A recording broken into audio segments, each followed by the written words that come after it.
केंद्रीय गृह मंत्री अमित शाह ने दिल्ली के मुख्यमंत्री और आम आदमी पार्टी के प्रमुख अरविंद केजरीवाल की पत्नी सुनीता केजरीवाल द्वारा लगाए गए आरोपों की निंदा की। उन्होंने कहा था कि बीजेपी के नेतृत्व वाली केंद्र सरकार उनके पति को जेल में मारना चाहती है। शाह ने कहा कि तिहाड़ जेल दिल्ली सरकार के अधीन आती है, जिसके सीएम अरविंद केजरीवाल हैं। इसका मतलब क्या अरविंद केजरीवाल खुद को मारने की साजिश रच रहे हैं? बता दें कि केजरीवाल इस समय तिहाड़ जेल में बंद है। दरअसल एक इंटरव्यू में अमित शाह ने कहा, देखिए तिहाड़ जेल दिल्ली सरकार के अंतर्गत आती है, जिसके मुख्यमंत्री केजरीवाल जी हैं, तो क्या वो खुद को मारने की साजिश रच रहे हैं? उन दावों के बारे में पूछे जाने पर कि डीजी जेल दिल्ली पुलिस को रिपोर्ट करती है, शाह ने कहा बिल्कुल नहीं, जेलें सीधा दिल्ली सरकार को रिपोर्ट करती है। उन्होंने कहा कि इसमें केंद्र की कोई भूमिका नहीं है। सीएम अरविंद केजरीवाल को 21 मार्च को दिल्ली उत्पाद शुल्क नीति में जुड़े मनी लॉन्ड्रिंग मामले में गिरफ्तार किया गया था। 1 अप्रैल तक वो प्रवर्तन निर्देशालय की हिरासत में थे, जब शहर की एक अदालत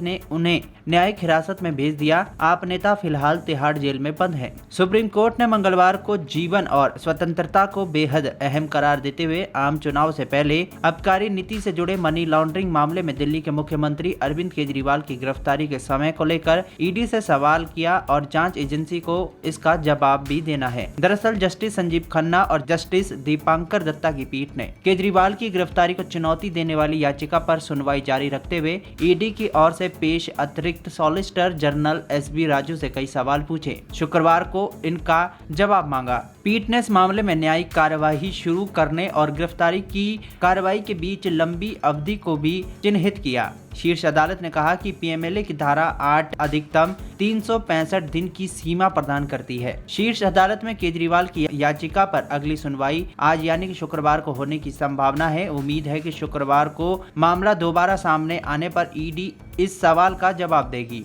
गिरफ्तारी के समय पर सुप्रीम कोर्ट के सवाल के जवाब में पूछे जाने पर शाह ने कहा, ईडी सुप्रीम कोर्ट के समक्ष इस बारे में स्पष्टीकरण देगा। झारखंड के पूर्व सीएम हेमंत सोरेन और अरविंद केजरीवाल की गिरफ्तारी के बारे में बात करते हुए गृह मंत्री ने कहा, अगर वो पहले समन के बाद पेश हो जाते तो उन्हें चुनाव से 6 महीने पहले गिरफ्तार कर लिया गया होता। कई बार समन भेजे गए लेकिन वो नहीं आए। इससे पहले सुनीता केजरीवाल ने बीजेपी के नेतृत्व वाली केंद्र सरकार पर डायबिटीज से पीड़ित उनके पति को इंसुलिन देने से इनकार करने का आरोप लगाया था। उन्होंने आरोप लगाया था कि वो उन्हें मारना चाहती है। सुनीता ने इस बात पर जोर दिया कि विपक्षी भारतीय गुट इंडिया की तानाशाही के खिलाफ लड़ेगा और जीतेगा।